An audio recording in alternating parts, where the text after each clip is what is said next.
If you lost your mother to death, or if your mother was emotionally absent or narcissistic, then you have missed the nurturing care of a mother. As we'll explore in this podcast, Nurturing Words, Voices of Experience, being a motherless daughter means being a part of a club that no one wants to be in. The good news is, while you are unique, you are not alone. What if we told you Motherless Daughters Ministry has 20 years worth of pearls of wisdom to help you on your mother loss journey? It's true. And we are sharing all of these pearls with you through this very podcast, Nurturing Words, Voices of Experience, sponsored lovingly by Motherless Daughters Ministry. Hello, my name is Gina Ellis, and I'm a volunteer with the Motherless Daughters Ministries podcast, Nurturing Words, Voices of Experience. Today, we welcome to our podcast one of our motherless daughters, Jill, who is going to share with us her story. Jill, thank you for coming on the podcast today. Thanks for having me, Gina. So, Jill, one of the first things we like to ask our fellow motherless daughters is, how did you become connected to Motherless Daughters Ministry? How did you find out about us? It was through an acquaintance I had at the church I was attending at the time, and this was probably about 4 years ago. We were in a small group together, and somehow the topic of our mothers came up, and I had talked about how strained my relationship was with my mother. It wasn't a typical mother-daughter relationship. And she shared with me about Motherless Daughters Ministry. She happened to be a facilitator with Motherless Daughters at the time. So I did a little bit of research into that and ended up taking one of the classes with Motherless Daughters, and it was a tremendous experience. Wonderful. I'm so glad that you found the ministry, Jill. Jill, what we know from our education about mother loss that it doesn't necessarily mean death. There's multiple different types of mother loss when we don't receive the nurturing that we would like to have. And I'm wondering if you could tell us a little bit more about your mother loss story. Sure. My experience with my mother was that emotional absence. She was a full-time mom. She had 3 children, and I was the middle of those 3. And her mother, my grandmother, lived with us and was our caregiver while my mom worked. Both my parents worked full-time. My mom was very, very distant with me in particular, I think. Maybe not so much with my brother and sister, but I always got the impression from my mom that I was a nuisance to her. I never saw any emotion from her other than anger. That was her go-to. She didn't have time for me. She didn't really care to spend time with me. She didn't really have much interest in what I had to say or do. I just kind of felt like I was in her way an awful lot. She was also kind of on the narcissistic spectrum. At our house, it was her way and her way only. She didn't really have much concern for what anybody else felt or thought about a situation. She was a great provider. I had physically, all of our needs were met. We had a nice home, we had food and clothing and all of those things, but not emotionally. She was just incapable of providing the nurturing that I needed. I understand, Jill. I had very similar experience that you mentioned here as well personally, as do, unfortunately, many other women who are part of the ministry and are part of our audience. I am really sorry that you experienced this kind of loss. Thank you. When you are going through your regular day-to-day, are there certain things that you have found to be triggering about that experience with your mother? There are times, yes, when I am triggered. I've had an ongoing sense of shame throughout my life because of the way that I was raised, believing that I'm a nuisance. Then you learn that maybe what you have to think and say and your feelings are just not important, and everybody else's are important. And so I get triggered in those ways. I have a tendency to discount my own thoughts and my own feelings, afraid to express them. So every once in a while when I get in, especially in a confrontational situation, because that was my mom's go-to was anger, I back down instantly. And I just find myself retreating just like I did as a child. Sure. When that happens, whether it's that type of a reaction or any of the other emotions that may come up, what have you found to be helpful for you to get through that experience? Prayer, mostly. Yeah, just asking for God's insight into the reality of the situation and trying to remember that I am loved and accepted regardless of how my mother treated me. And sometimes that's hard because you grew up feeling that way, but I've had a lot of healing through this ministry, and you come to believe that it wasn't you. You understand that the situation you were growing up in was not you. It was not your fault. It was the issues that your mother had, and that you're a beloved child of God. Amen. Yes. That is one of the biggest gifts, I think, of the ministry, and even bigger of the Lord's, right? Mm-hmm. So as we think about living with this mother loss, which you've described very well, what your experience has been, I'd like it, if you don't mind, if we ask some really personal and very specific questions about how the mother loss has affected you.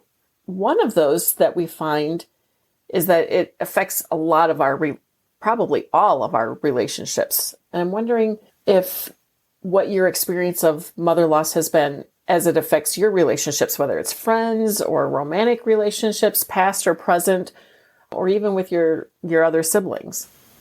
It definitely has affected romantic relationships and sometimes with close friends too. I've developed codependent behaviors because of the way my mom raised me. That, along with, as I said, my grandmother was our caregiver at the time.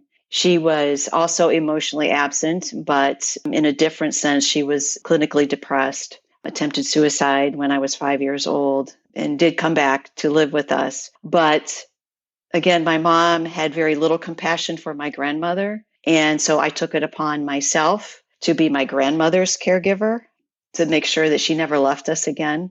And I think a lot of that just played into some codependent tendencies. And so all of this, came filtered through into my relationships, and especially my romantic relationships. I often say that I've married my mother because my husband is very much the same as her. And I think probably because, it was what I was familiar with. So yeah, there's a definite effect on the relationships, and even close relationships with other female friends. I have codependent tendencies there, going way out of my way, seeking approval above and beyond my own needs to a fault. So You mentioned the codependent types of behaviors. Would you say that also plays into self-esteem at all? absolutely. Absolutely. When you don't feel that your own needs are important, you have a tendency to take on everybody else's needs and feelings and you start to feel their feelings and their needs. You don't even recognize what your own are because you were not allowed to have them as a child. So, Sure. yeah, with your mother not acknowledging you or showing you any kind of nurturing or attention of any kind, you pretty much learn to believe that what you need isn't important, and what everybody else needs is way more important. When that would occur, or even today, whichever direction you want to take this, I'm wondering, what are some of the strongest emotions that you're challenged with in your life today because of that? I think I still struggle a lot with fear of abandonment.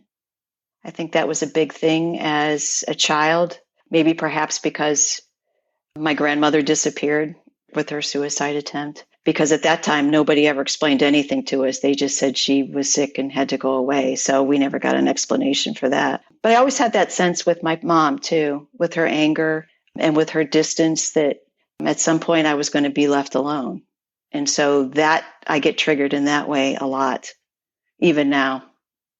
That reminds me, when you mentioned that feeling alone and recognizing this this fear and the concern that you had, have you grieved yet the fact that you didn't have that sense of security and you didn't have the nurturing or the mother that you maybe fully needed at the time, and with your grandmother too?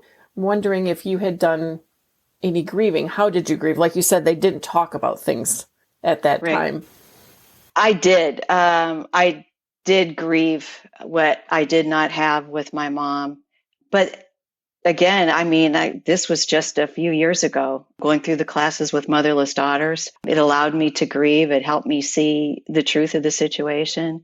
And attending the Journey retreat last spring, I finally, after all these years, grieved my grandmother. And I guess I never really had allowed myself to do that before, but very, very cleansing, and just what a relief it was to just feel that sadness of, what I didn't have with her, and also with her being gone after she passed. I never grieved the way that, I did over that weekend. So yeah, all very healing, very hard, but very healing. Definitely very hard, because you were recognizing the loss as well as processing it and coming out the other side. Exactly. We're going to take a break to share a special announcement. Stay with us to hear the rest of this powerful story. Join a sisterhood of those who will see you. We invite you to a 4-day healing retreat in Cincinnati, Ohio, April 28th through May 1st, 2023. The Journey, Healing the Wounds of Mother Loss One Step at a Time, is a residential retreat focusing on mother loss and its effect on your life, how her absence shapes your identity, influences your style of mothering and relationships, how your grief surfaces throughout your lifetime, and how you experience living beyond your mother's final years. You are worthy of healing and support, and the time is now. You will have excuses of "I'm too busy" and a million reasons of why not to go.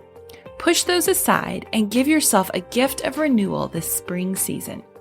For more information and to register, look for the Journey Retreat on our website, motherlessdaughtersministry.com. Are there any goals that you have on your continuing journey to heal from the loss? Just to stay on the journey, I think. Stay connected. Being involved in the Motherless Daughters ministry has been a huge help to me. Having a sisterhood and just knowing that there are other women who are right where I am. Maybe their stories may be different, but feelings could be very much the same, for different reasons. So I guess my goal is to just continue the healing.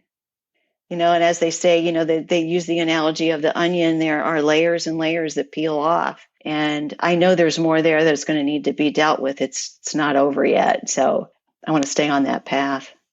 Absolutely. I love the fact that you mentioned sisterhood of Motherless Daughters Ministry, and that has been a tremendous support for you. Is there anyone else in your life outside of the ministry that has been a support to you in the journey of healing?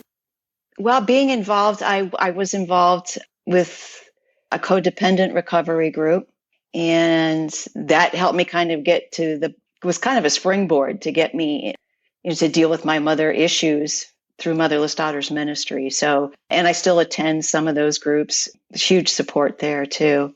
Wonderful. So now that you recognize that it's a journey, it's not necessarily ending, and it's a healing, is there something that you would feel comfortable sharing about your fondest memory, perhaps, of your mother or your grandmother, or what you maybe miss the most? I'm sorry. It's a hard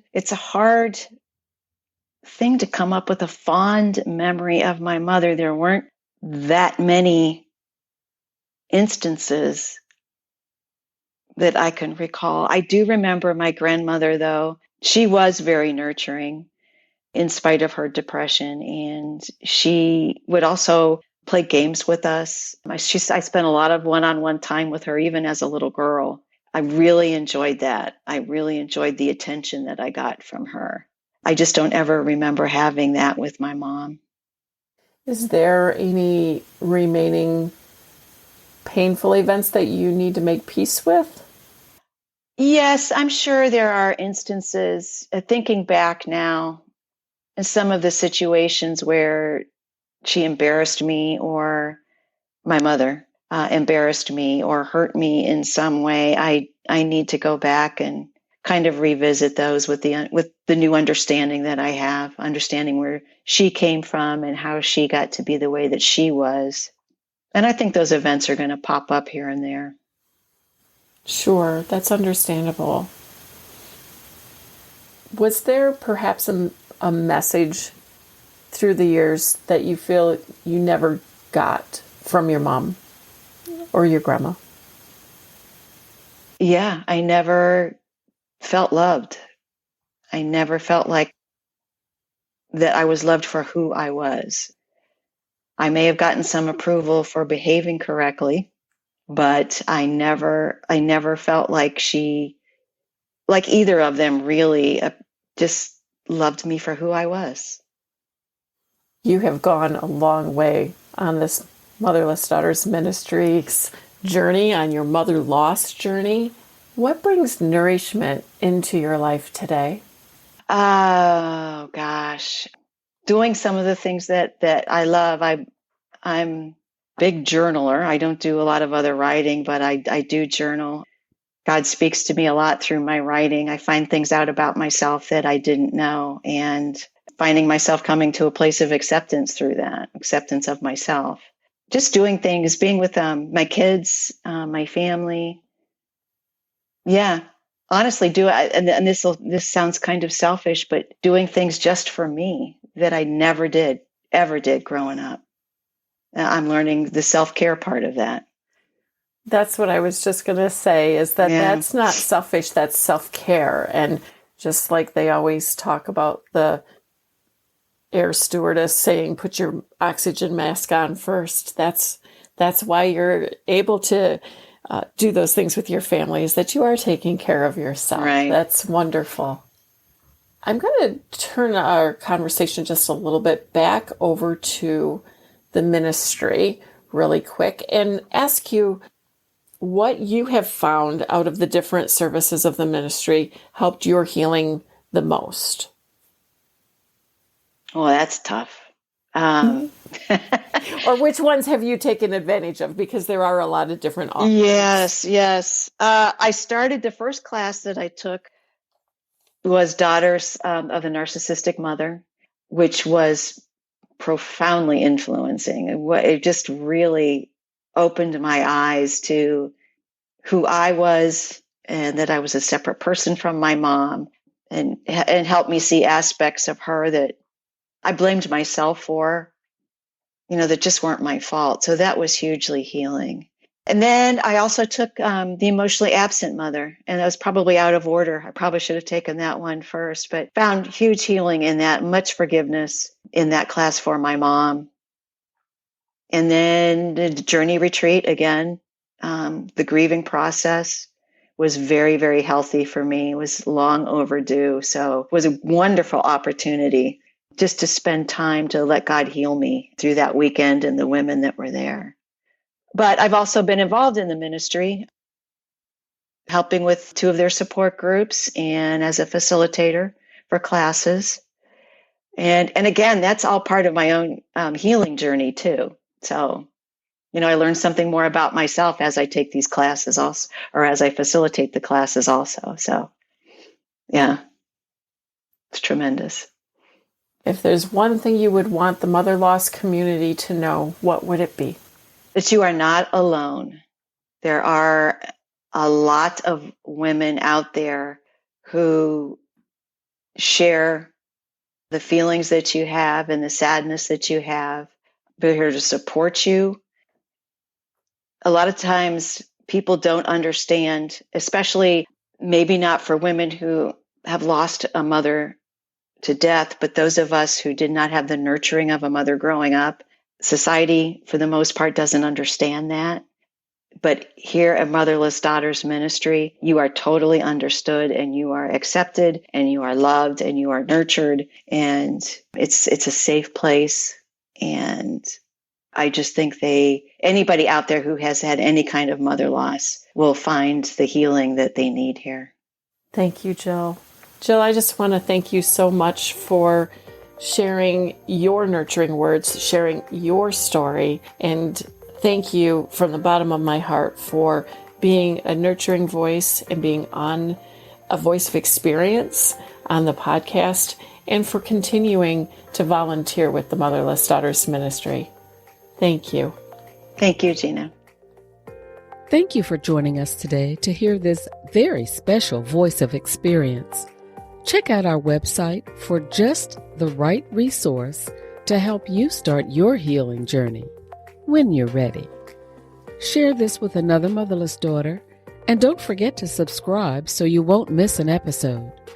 Have a blessed day, and remember, you are not alone.